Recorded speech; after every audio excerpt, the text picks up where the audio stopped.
آج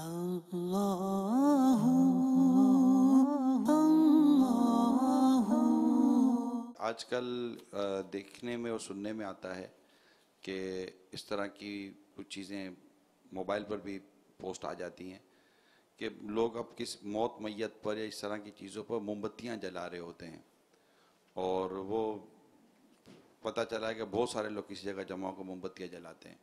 تو یہ ایک ہمارے یہاں چل پڑا ہے کہ موم بتیاں جلا دو، تو اس میں پھر ایک رجحان یہ ہو گیا کہ اب ایصال ثواب، قرآن خوانی، ختم اور اس طرح کی جو چیزیں ہوتی تھیں اس کی جگہ پر لوگ جمع ہو کر موم بتیاں جلا لیتے ہیں۔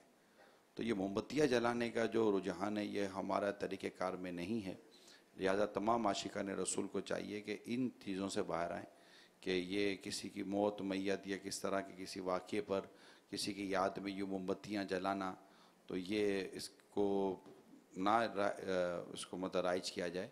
ہم کسی کے انتقال پر یا کسی کی اس طرح چیزوں پر ہم دعا کرتے ہیں، فاتحہ کرتے ہیں، قرآن خوانی کرتے ہیں، درود پاک پڑھتے ہیں، اس طرح ایصال ثواب کے اجتماعات ہوتے ہیں، یہ چیزیں ہوتی ہیں، تو اس کو بھی ضرور غور کر لیجئے گا۔ غور کیا کرنا تھا؟ موم بتی فضول جلاتے ہیں تو ناجائز ہے، مال کا اسراف ہے، حرام ہے۔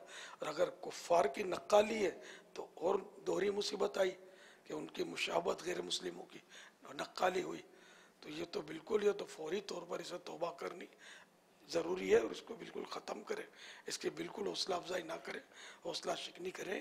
اسلام نے ہم کو ایصال ثواب کا اتنا پیارا طریقہ دیا ہے، ہم قرآن خوانی کریں، درود شریف پڑھیں، محفل میلاد کریں، ایصال ثواب کریں، کھانا کھلائیں غریبوں کو۔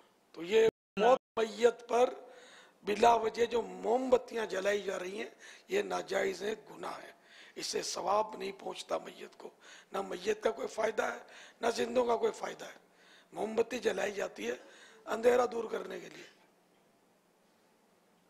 یا کسی جائز طریقے پر روشنی کرنے کے لیے، کہ پہلے مسجدوں میں چراغاں اس طرح کی چیزوں سے ہوتا تھا، رمضانوں میں جیسے چراغاں، تو یہ صحیح مقصد کے لیے چراغاں اچھی نیت سے کیا جا سکتا ہے، لیکن موت میت پر یہ موم بتی جلانا یہ شاید غیر مسلموں سے سیکھا ہے۔ نہ یہ ہمارے اظہار ہمدردی کا کوئی طریقہ ہے، لوگ اظہار ہمدردی کا بھی یہاں ہو سکتا ہے کوئی تصور نکال لیتے، تو اظہار ہمدردی کے لیے اس سے عیادت کی جائے، اسے تعزیت کی جائے، اس کے لیے دعا کی جائے، ایصال ثواب کیا جائے۔